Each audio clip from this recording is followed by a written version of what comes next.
I want to talk to you today on the subject, Jesus, the High Road Leader. Let me tell you a story. In 1995, I was pastoring. I'd pastored for 25 years. I was writing books. And my publisher shared with me that my books were really going much more to the secular business community than they were to the Christian community. I had no idea that was happening. I was just writing on leadership. That wasn't intentional at all. It was a surprise to me.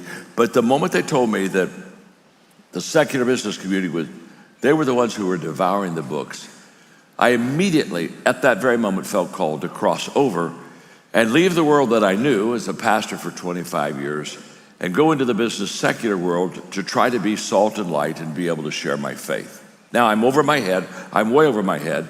I've never been here before, and I really do not know even where to start, but I know that I have a calling, and so therefore I'm going to be obedient to that calling. So I'm asking God to give me wisdom. How do I effectively cross over? Because I'm not crossing over to the business community just to give them leadership teaching. I'm crossing over the business community to develop a relationship with them. And why I want to develop a relationship with them is I want to be able to share my faith. And I know intuitively that I have to help them so that I have credibility to share my faith, that I need to add value to where they are so that I can gain their respect and gain a relationship so that sometime I'll be able and they'll let me share my faith. So I'm really kind of loading up on Jesus, and I'm spending a lot of time in the Gospels, and I'm just trying to, again, say, Jesus, I'm just trying to know how you lived, and I just want to know so much about you that I represent you well. And then there was a book by Philip Yancey that came out in 1995 entitled The Jesus I Never Knew. It was an incredible book to me. In my home office, right behind my desk, I have books that have changed my life. That's one of those books. And what I've discovered is books that change your life, they have an important message for you, but what makes it so dramatic and life-changing is that the message within the book comes to you at the right time. In other words, it's like, I need this right now. So catalytic books in your life and my life are timing books. They not only have a great message, but they come to us at the right time. I'll come back to that in a moment. After just immersing myself in Jesus, asking him how I could best represent him to a world that is not church, that does not have God on the radar screen, I began to gain wisdom, and I began to see that there was a way, and I came to the conclusion that Jesus did three things, and that's where we start right now. Are you ready? You don't want to miss this, okay? You just want to make sure that you just don't want to miss this. In fact, if the person beside you is not taking notes or is missing it, just look at them and say, you really don't want to miss this. You don't want to. And if that doesn't work, point to them. Well, you just point to them. Jesus did three things that made him so effective with the good news. Number one, he found common ground with people. Jesus never waited for people to come to him. He went to them. He established as quickly as he could be some kind of an identity so that they would look at Jesus and say to themselves, he knows me, he understands me. Common ground. So as I watched Jesus connect common ground, I realized that me, as a Christ follower and sharer of my faith, that I needed to find common ground with people, lost people. I had to go where they were, understand where they were. Paul said, I entered their world so I could see things from their perspective. That's why Paul entered their world. He said, I've got to know them well enough that I understand how they think. I need to understand how they view life and God and everything else. So that means you and I take effort. We take initiative to go where they are. There's nothing biblical about lost people coming to Christians. That's not a biblical concept at all. Now, it's wonderful when people come to church, and we love that. We love having a seeker-friendly church. We have a Christ fellowship. It's a beautiful, beautiful thing. But when you really understand how to connect with lost people, it's you and I taking the initiative to go where they are. What did Jesus do? He left the heavenlies, put himself on the form of flesh. He was born in a little stable in Bethlehem. He came to us. So my first thought was that I must connect with people, that I have to always take the initiative to go where they are, to understand them, see their perspective. I am the one who goes to them. I am not the one who waits them to come to me. I take the initiative. That's what I would want for each one of you, to be salt and light, to take the initiative in your community of lost friends, to begin to be very, very keen on the fact that it begins where they are. It does not begin where I am. It does not begin where you are. It doesn't begin here in church. It begins where people are. So, number one was Jesus did three things. He found common ground with people. So, I got to go connect with people. I've got to go to them. Number two, he added value to people. He added value to others. Everywhere he went, things got better. In fact, that's why they thronged him. His message was so refreshing. It was filled with hope. It was filled with life. His ministry was one of lifting people, healing people, blessing people, adding value to people. And so when I began to understand Jesus in the Gospels, I said to myself, I not only need to connect with them and find common ground, I need to be salt and light. I need to add value to them. That's what salt and light does. Salt makes things better, light makes things brighter. In other words, wherever you and I are going, things ought to be lifting. We ought to be uplifting people. We ought to be people that lost people look and say, wow, man, I love their life. We ought to be making them hungry for God, not angry. Christians have majored on angry. It's not your job to make people angry. It's your job and my job to make them hungry, to be like Jesus, to be salt and light. He doesn't. Don't force it. Don't force it. It's okay. My name's John. I'm your friend. We need to quit cursing the darkness, and we need to start shining the light. This is what Jesus' high road leadership is all about. He connected with people. He went to them. He added value to them. Like we're to be salt and light, he served them. That's how you add value. You have a servant's heart. And three, the third thing I just saw in Jesus' life as I read the Gospels continually is that he traveled the high road. And the high road, there are three roads you can travel: a high road, a middle road, and a low road. And the high road adds value to people, just like a low road takes value from people. The high road is transformational. I come into your life and I bring life to you.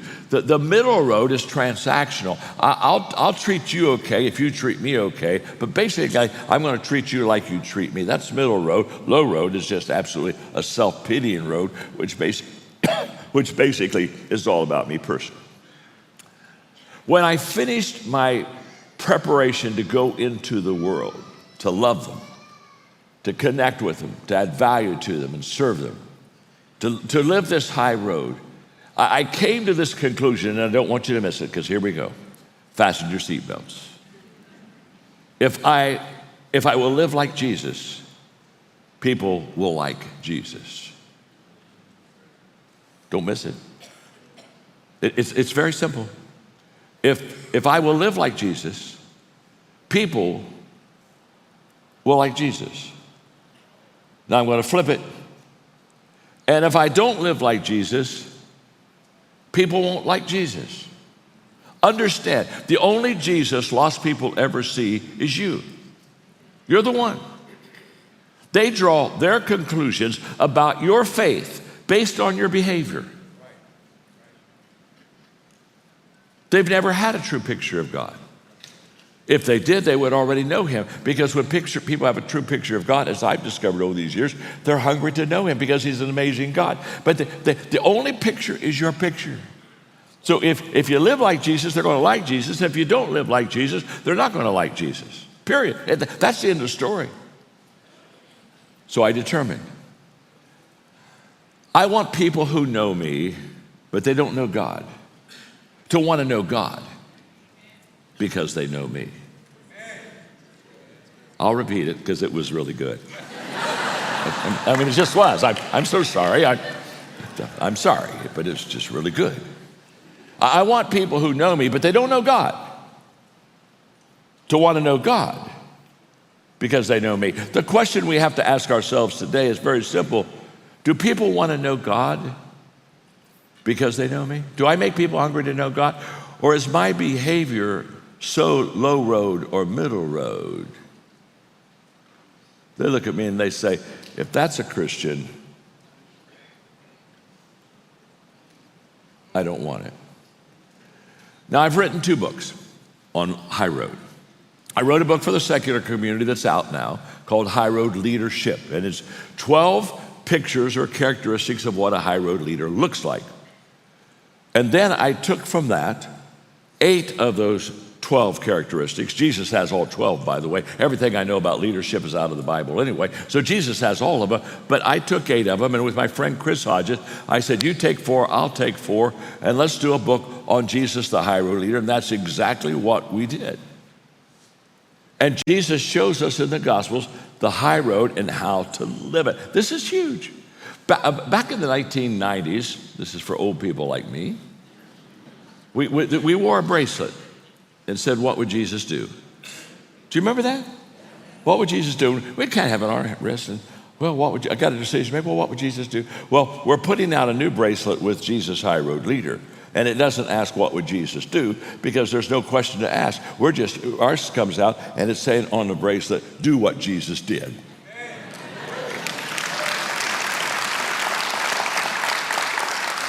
I'm going to take the guesswork out of Jesus because Christians seem to be a little confused. My name is John and I'm their friend. I'm going to say, shut up and quit asking the question and start behaving like Jesus. And I'm going to give you 2 of the 8, okay?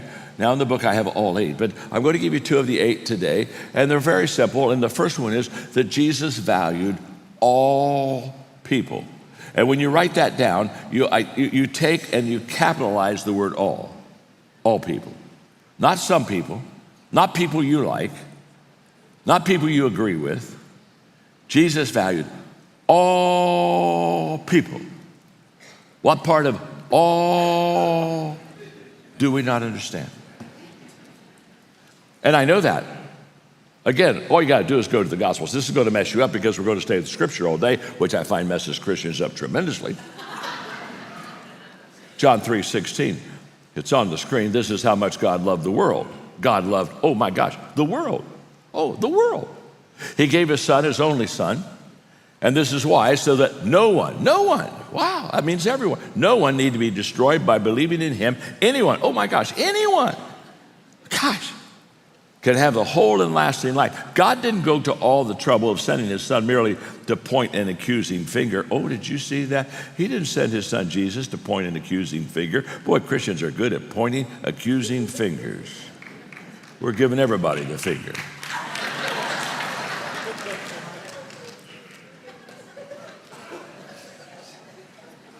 That's not where he came. He came telling the world. He didn't come with the accusing of telling the world how bad it was. He came to help. He came to put the world right again. That's why he came. And as Christians, honestly, we've lost our way. And the reason I have Jesus High Road Leader book out for Christians, it's the first Christian book I've written for 20 years. Afraid it's going to mess my reputation up with lost people because I've always been covert. But I have to do this because we're in trouble in the Christian community. And the reason we're in trouble in the Christian community is because politically we have allowed, fasten your seatbelts, friend, we've allowed our differences to become divisions between ourselves and other people. Now let me tell you something about differences. There's nothing wrong with differences. We all have differences. I'm different than you. I have different opinions than you. I might even vote for somebody different than you. There's nothing wrong with differences. My gosh. Differences are kind of what makes us unique. I'm not anti-differences. Differences are differences. I mean, Margaret and I have been married for 55 years. We still have differences. In fact, if you don't believe in compromise, you don't even stay married long. There's things that we don't agree with. And that means she's right and I'm wrong or I'm right. Doesn't mean that at all. It just means we see things different. Are you all right? Differences, nothing wrong with differences. Relax, take a pill. You don't need to have everybody agree with you. Dear God, are you that insecure that you've got to have everybody in your boat all saying the same thing at the same time? Really?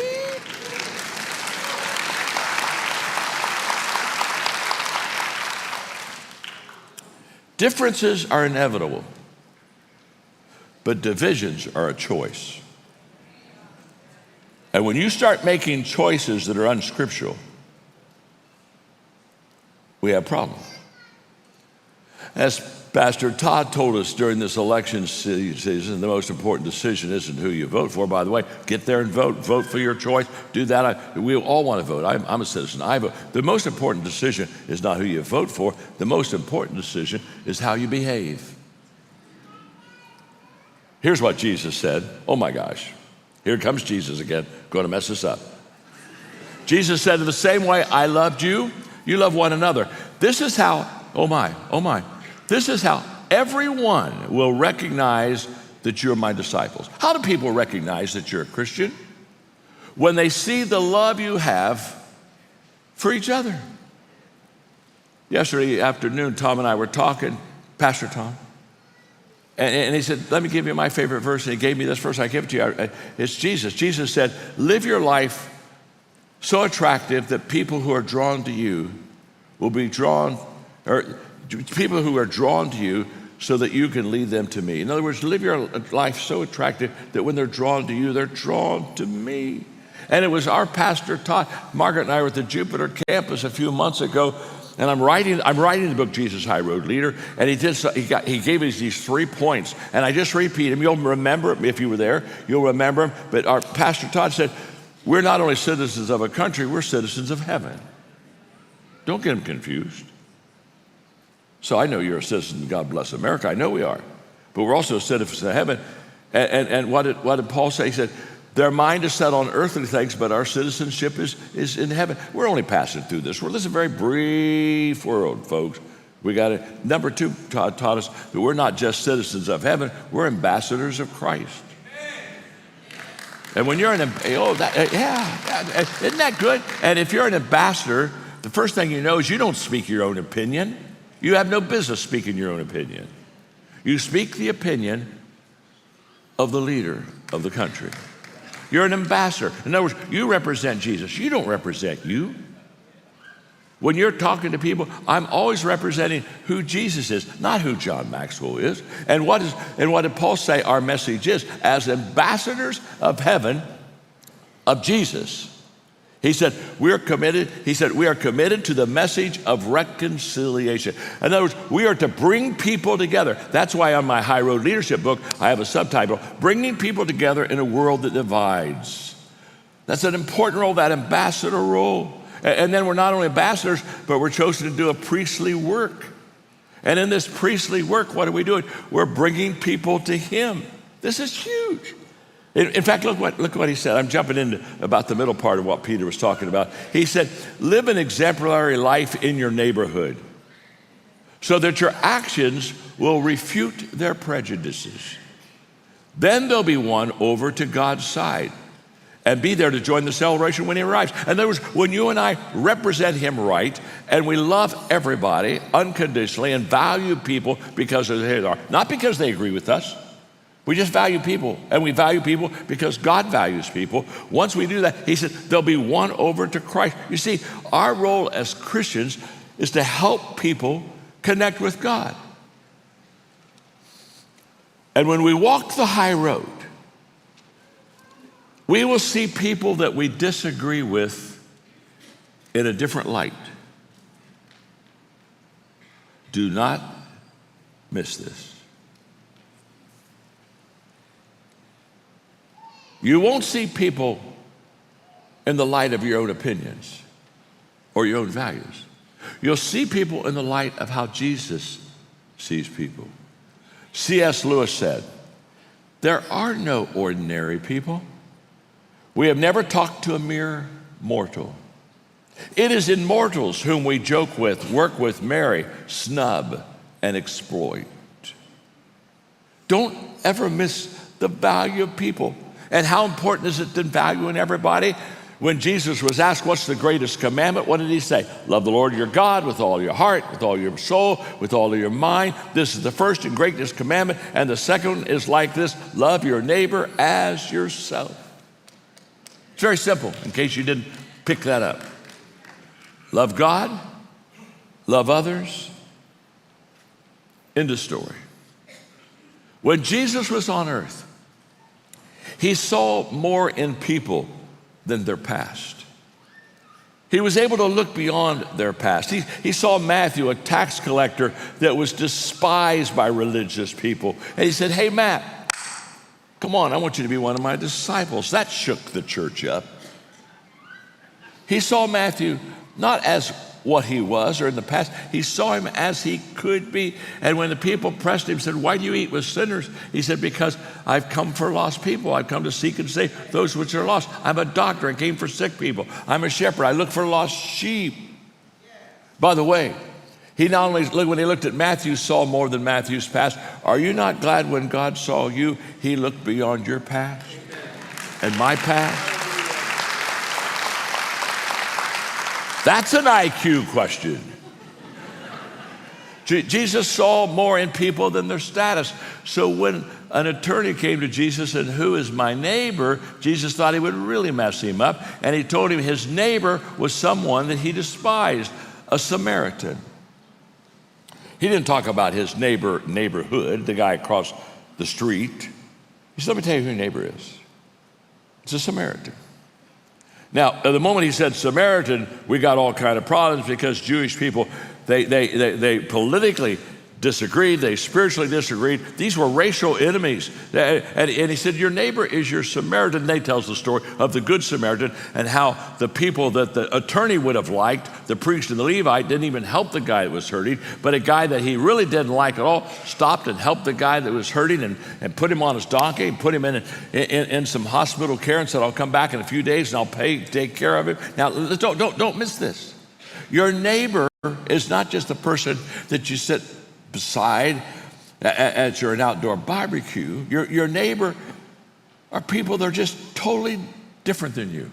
Totally opposite of you. And Jesus said, I want you to know that's your neighbor. And I want you to know you're to love that neighbor. This is huge. That's why I tell people all the time, if I see you as hurting, I'll help you. If I see you as broken, I'll fix you. Well, those are wonderful things. What does John do? He sees somebody hurting, he helps them. See somebody broken, he fixes them. Kind of makes me look good, doesn't it? But if I see you as valuable, I'll serve you. That's a whole different level of love. When we serve people. You know, Jesus saw more in people than their sin. So here's the woman caught in adultery. Here come the religious people, praying her in front of Jesus, said, let's throw some stones today. And of course, Jesus looks at them and he knows every one of those people have sin in their life and they have no business throwing rocks.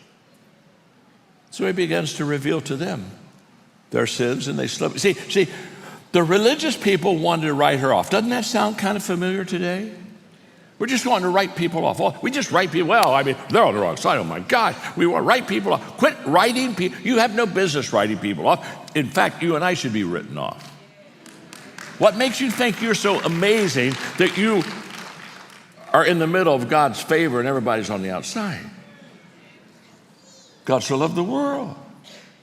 You see, religious people want to write people off and Jesus wants to write people in. There's a difference between writing them in and writing them off. I've read the story of the pit before, haven't I? A man fell in the pit and a subjective person came along and said, I feel for you down there. An objective person came along and said, it's logical somebody would fall in that pit. A Christian scientist came along and said, you only think you're in a pit. A Pharisee said only bad people fall in the pit. A news reporter wanted an exclusive story on the pit. A fundamentalist said, you deserve your pit. A realist said, no, that's a pit. The IRS agent asked if he was paying taxes on the pit. They sure would. County inspector asked if he had a permit to dig the pit. An evasive person avoided the subject of the pit altogether. A self-pitying person said, you haven't seen anything till you've seen my pit. Charismatic said, just confess you're not in that pit. Optimist said things could be worse. Pessimist said things will get worse. And Jesus, seeing the man in the pit, took him by the hand. And he lifted him out of the pit. This is huge. This is huge. I so fell in love when I was writing this book with the characteristics of Jesus in the Gospels that one day I wrote a poem. I write poetry to my grandchildren. In fact, on their birthday, every birthday, if I'm with them, I read the poem to them. But if I'm not with them, I send them the poem on their birthday about 3:30 in the morning. So when they wake up, they know that when they wake up, when they know the first thing they look for when they turn whatever age is to turn on the phone, they know that they'll have a poem from Papa. So I like to write poetry. I don't write a lot of it. I'm not that good at it. But I like to write it. And I was so inspired by Jesus and who he was and how he walked the high road. I wrote this poem, and it's in the book, Jesus High Road Leader. And in fact, I'm just waiting. It's because it's going to be picked up. Some musician's going to pick this little sucker up. And I've already talked to some of them and planted the idea, just in case they're not thinking well. You just got to help people. You know how that works. But it's called High Road Leader in Sandals of Grace. And every line is descriptive of another characteristic of a high road leader that's in Jesus' life. And it just simply says, high road leader in sandals of grace, acknowledging humanness, tears on his face, doing what's right with motives and so pure, giving more than he took, love to assure, gathering people the good news to hear, placing them first. They came far and near. Forgiving so freely, he didn't keep score. Valuing all people, gave him instant rapport, and living a life so authentic and real, speaking words of great hope, had such an appeal. Sharing his message with love on his face, high road leader in sandals of grace. That's our Jesus. That's our Jesus right there. That's my Jesus. That's the Jesus not only I know, that's the Jesus I love, and that's the Jesus I want to be like. I want to be like him. Let me just give you one more high road characteristic of Jesus. He not only valued all people, but he didn't keep score. Okay, fasten your seatbelts. Keeping score is good for games. It's not good for life. And I know people who keep score and are cheated out of fulfillment in life because someone owes them something. He didn't keep score. Now, he had a disciple that kept score all the time. His name was Peter. Pete was a big scorekeeper. In fact, I can show you a dozen times in the Gospels where Peter's keeping score. And he comes to Jesus. Came to Jesus one time and said, now, I've been thinking about this, Jesus. How many times should you forgive someone? And he suggested 7, which was a big number for Pete. It was kind of like 7 and you're out. That's it, baby. 7, it's over. But he kind of felt a little spiritual. I know he felt spiritual because he came to Jesus about it, and he thought, I'm going to really impress Jesus because I got a high number on 7. And of course, Jesus looked at him. He said, not 7, but 77 times. And Pete says, oh, I wish I wouldn't have brought up the subject. You see, scorekeepers, when they're around people who don't keep score, realize what a low road they travel. So let's go. There's so many stories and so many illustrations on this, but let's go to the Last Supper, what we know, when Jesus brought his disciples together in that last hour to have one final meal with them before Gethsemane and the trial and the cross and everything that we know that led after that. So when he gets his disciples together, the Bible says he took off his robe and he took a basin, filled it with water, and he wanted to wash his disciples' feet. So like Jesus, a loving, serving leader. And he came to Peter with his water basin, and Peter realized that Jesus was going to wash his feet. Peter said, oh, no, excuse me, Jesus, you don't wash my feet. Now, the only reason The Peter said, Jesus, you don't wash my feet, is because Peter looked at Jesus as higher than him. You see, scorekeepers are positional.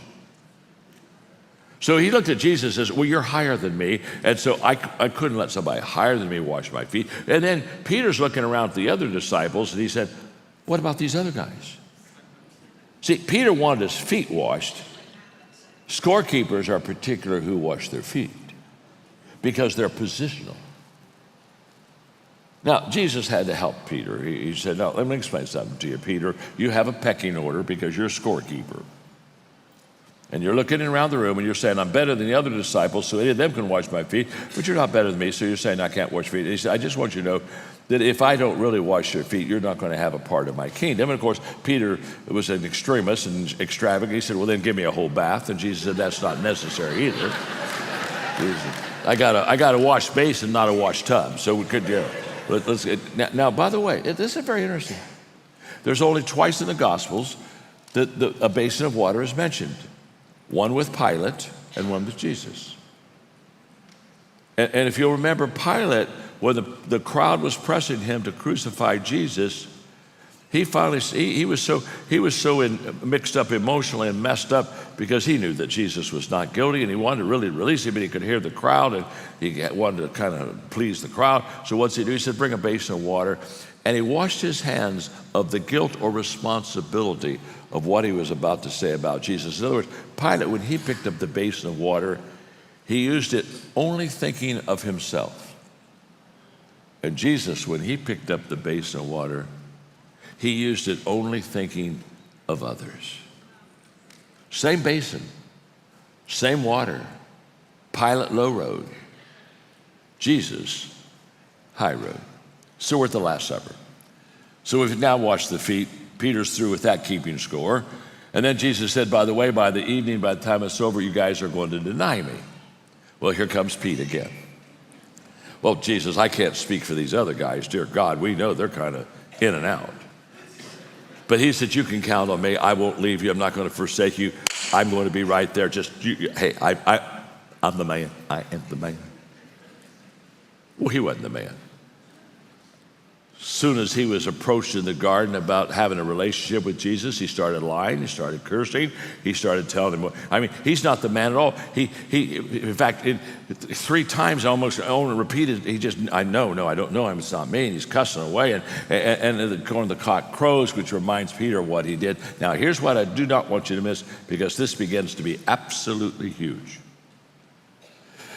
Peter, who always kept score. Let me tell you something. If you keep score, you'll always lose because you'll never measure up yourself. Oh my gosh.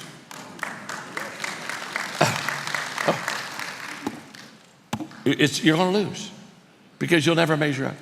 Well, Peter doesn't measure up now. He's ashamed of himself. He's totally lost. And he leaves. And by the way, when he says he leaves, he leaves. He's going. Basically what he's going to do is he's going to say, I no longer can be a disciple of Christ. I've disqualified myself. I think I'll go back to the lake where I go fishing because I know fishing. I'm a good fisherman. And off he goes. Now, what I want you to catch is this. Jesus doesn't keep score. Peter does. Peter is fishing and disqualified himself because he kept score. But Jesus didn't disqualify him. In fact, when he resurrected from the dead, the messenger, when it talked to the women who came to the tomb, the messenger said, tell his disciples that he's risen. And then the messenger said something interesting. Tell his disciples and Peter. Jesus wanted to make sure that Peter realized that he didn't lose his discipleship because he did something wrong. He wanted him to realize that he still loved him. Tell the disciples, and because Peter has disqualified himself, and by the way, when you keep score, you're disqualifying yourself all the time because you disqualify others. And when you disqualify the others, it is only a matter of time till it comes back right to you. And you look at it and say, what happened? What happened is you keep score. That's not high road leadership. That's not what Jesus wants. So what does Jesus do? Jesus, who doesn't keep score, he goes to the lake. Of course he goes to the lake. He's not counting out who wins. He's going to Peter because he loves Peter. And then they have this discourse in John that's just incredible. And he asked Peter, he said, Peter, let me ask you a question. Do you love me? Now, there are three words for love, but the word that Jesus loved, do you love me, is the highest divine quality of love. It's agape. It's the highest quality of love that you could have. It's a special kind of love. It's high road leadership love. And he said, Peter, do you love me? And Peter knows that he can't answer yes to that question because he just denied the Lord and messed up his whole life, and he's been keeping score. And so when he says, do you agape love me, Peter can't say, I agape love you. The best he can do is he can say, I phileo love you, which is a brotherly love. I love you like a brother. It's not a divine love. I've already messed up the divine love stuff. I've already told you what I would do and I didn't do it. And now I'm back fishing and my whole life is kind of upside down. So I can't agape love you, but I can phileo love you. And Jesus looks at him the second time and he's asking him again, but Peter, do you agape love me? Lord, you know what I did, Lord. You know what I did. I phileo love you. Now here's what's incredible, and I don't want you to miss it. The third time, Jesus understands Peter cannot measure up. He's been keeping score. He's never going to measure up. And Jesus says, it's okay. I will come to where Peter is. I won't ask Peter to come where I am. And Jesus looks at Peter the third time and says, do you phileo love me? And the moment he said, do you phileo? Peter says, yes, Lord, I love you. You know I love you. And all of a sudden, Peter understands what it's like to be loved unconditionally by a God and not have somebody keeping score and not putting added weight on what you've done or where you've been and who you are and what you're going. He looks at him. Do not miss this message. Do not miss this. This is Jesus, the high road leader. And that's how much he loves you. And that's how much he loves me. And I have fallen in love with high road leader behavior because it sets us apart. It makes us a beautiful, peculiar people, not like the culture that we live in. God help us. We do not need to stoop to where they are because they're hungry to have something higher and better than them. And the only thing that will make them hungry is a life that turns the other cheek and walks the second mile. This is the only thing that will, listen, my hope is not based in Washington, D.C. My hope is based in Jesus. Only Jesus. Only Jesus.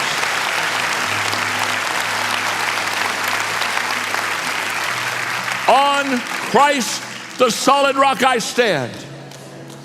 All other ground, it's sinking sand. All other ground is sinking sand.